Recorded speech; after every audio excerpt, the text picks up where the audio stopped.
Ignorância, assim, o meu único rival nessa eleição é a ignorância. Bolsonaro?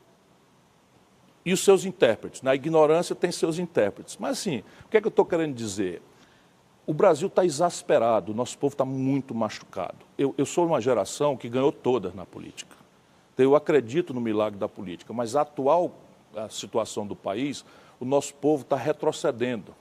Milhões de empreendedores, pequenos empreendedores que acreditaram que estavam numa rampa de ascensão social, estão retrocedendo. Eles não têm notícia do Estado, a não ser 20 oficiais do Corpo de Bombeiros do Rio de Janeiro presos porque roubaram, achacando um pequeno empreendedor com negócio de alvará.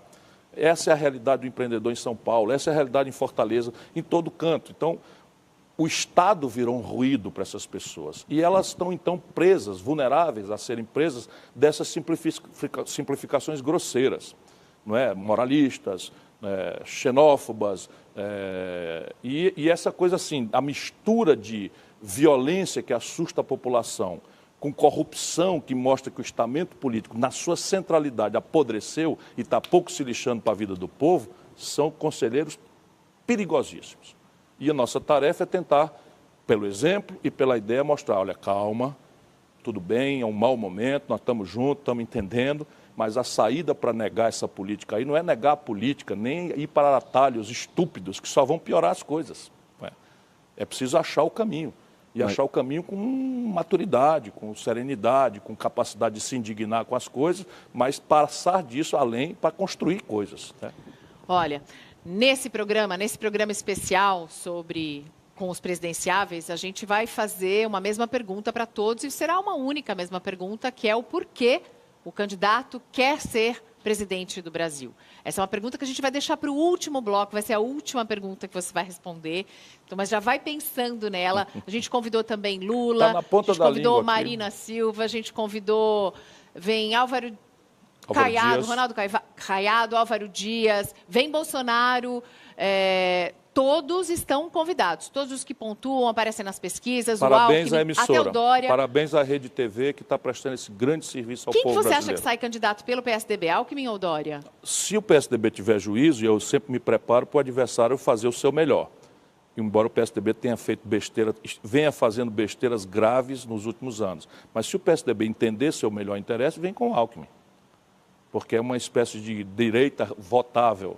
Uhum. Né? O outro Mas é um o farsante. Dória não é uma alternativa? O outro é um farsante. Não dura mais 6 meses. Não aguenta mais 6 meses essa pseudo-imagem de novo, de gestor, de não sei o quê, de gari, não sei o que e tal. Isso tudo, daqui a pouco ele turma na rua vai dizer, vai trabalhar, vagabundo, sabe? Se fosse no Ceará, já tinha começado. Se fosse no Ceará. Aqui em São Paulo é porque a turma é mais tolerante, aceita mais as coisas, né? Mas como é que pode o cara se eleger e passar o dia dentro de um avião? Viajando, aí diz assim, mas eu sou moderno, eu governo pelo celular. Olha a visão de governar dele, é ele falando. Ou seja, o governante moderno tem que ouvir. E se ele dissesse assim, está aqui o número do meu celular para quem quiser ouvir, tudo bem, né? É um governante moderno, governa pelo tablet, pelo celular, mas dá o número para o povo que está aí com buraco, com confusão, com favela pegando fogo. E aí, o único assunto sério que ele resolveu tratar foi a Cracolândia, foi um desastre de planejamento, um factoide ridículo, e eles acabaram de varrer para lá. E como ele tem uma grana imensa, vai subornando parte da imprensa e esqueceram o assunto. Que gestor é esse, camarada? Vamos saber, então. O que é que esse cara fez pelo país para merecer ser candidato a presidente da República? Representa quais valores? Que ajuntamentos sociais? Até ele saber onde fica Tabatinga, já acabou o processo eleitoral. A propósito, fica no Alto Solimões, lá na fronteira com Letícia, na Colômbia, e eu trabalhei muito lá. Um abraço para o Bispo, que é um grande brasileiro, né, com quem nós abrimos lá um trabalho importante com os ticunas e a rádio que fala português, porque lá só tinha rádio que falava espanhol. Legal. E onde tem também uma base do nosso exército, gente de muito valor. A gente vai fazer um intervalo, porque a gente precisa fazer um intervalo. A gente volta já com Ciro Gomes, dizendo por que quer ser presidente do Brasil em 2018. Até já.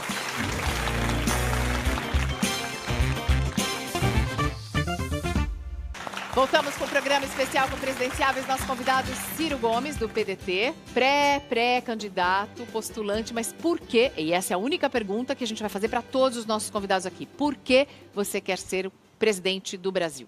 Eu quero unir o povo brasileiro e restaurar a confiança do nosso povo no futuro do país. Eu quero esse lugar na história, para mim, né, para os meus filhos terem orgulho disso. E eu me preparei a vida inteira para isso. O meu amor, a minha paixão é o Brasil. Enfim, eu quero ajudar o Brasil a sair dessa. Precisa primeiro acabar com a corrupção, né? Como fazer isso? Corrupção não se acaba, a corrupção se enfrenta com exemplo e inovação institucional permanente, porque o corrupto não adianta ter leis fixas. É preciso que você permanentemente inove. E no Brasil, você tem muita corrupção legalizada. Por exemplo, swap cambial. Então, isso é uma palavra linda. Todo e qualquer engravatado pode falar em qualquer salão. Roubo, puro e simples. Patrocinado pelo governo, 111 bilhões de reais no último ano do governo Dilma. Você também não teria o apoio, pelo discurso que eu estou vendo, de grandes bancos, por exemplo, para ser candidato? Veja bem, se eles tiverem juízo, quem pode salvá-los sou eu. Por quê? Porque, neste momento, o Brasil está produzindo a semente fecunda de uma crise bancária. Por quê? Porque ninguém está pagando ninguém. Nesse momento, estão consignados como crédito de recuperação duvidosa mais de R$500 bilhão, 600 bilhões de reais, por uma política estúpida de juros sobre juros, juros sobre juros, colapsou o passivo das empresas privadas que não estão dando conta de pagar. E aí, o que adianta ter uma contabilidade inflada por números monstruosos e não receber? Eric. O Danilo Maia, aqui pelo Twitter, Ciro Gomes, pergunta se o senhor sairia ou ia compor uma chapa com Joaquim Barbosa de vice. O que o senhor acha disso? Eu tenho muito respeito pelo ministro Joaquim Barbosa. Acho que ele prestou um bom serviço ao país, mas acredito que a presidência da República, num país como o nosso, complexo, deveria ser reservada a pessoas experientes no trato. Então, por exemplo, o Bolsonaro. Por que o Bolsonaro, que é um cara, diz ele que votou em mim, eu tenho todas as razões para acreditar, fui colega dele, então nada pessoal. Mas por que o Bolsonaro, que é deputado há 26 anos, não experimentou governar o Rio? Que está nesse caos de segurança, nesse caos de corrupção, com o governador condenado a 45 anos de cadeia. E quer como primeira experiência executiva a presidência da República numa hora como essa. O Dória Gente também. Querida, o Dória não entrega nada e quer como primeira vivência a presidência da República. Reparem uma coisa, isto é suicídio coletivo. Então, se a gente quiser fazer uma catarse e tal, nem sempre, por exemplo, o Lula foi temerário, mas deu certo. Pode até ser que alguém dê certo, brilhantemente. Mas o Lula virou Lulinha Paz e Amor, tinha os bancos ali em volta dele. Totalmente. Você vai virar Cirinho Paz e Amor? Não. Eu sou do diálogo. Agora, eu tenho autoridade, que é uma das coisas que eu acho que é preciso ser restaurada no Brasil. A velha esquerda, sofrida pelo autoritarismo, perdeu a noção de autoridade. A velha esquerda, sofrida pela violência policial, transformou na cabeça do nosso povo direitos humanos em proteção de bandido. A velha esquerda, para ser solidária aos sem terra, aos sem teto, esculhamba quem paga a conta do país, que são os agricultores e pecuaristas e mineradores do Brasil. O que não quer dizer que ninguém está autorizado a matar índio, a destruir o meio ambiente, nada disso. Mas eu conheço essa gente não faz isso por regra. É uma exceção, que evidentemente tem que ser reprimida.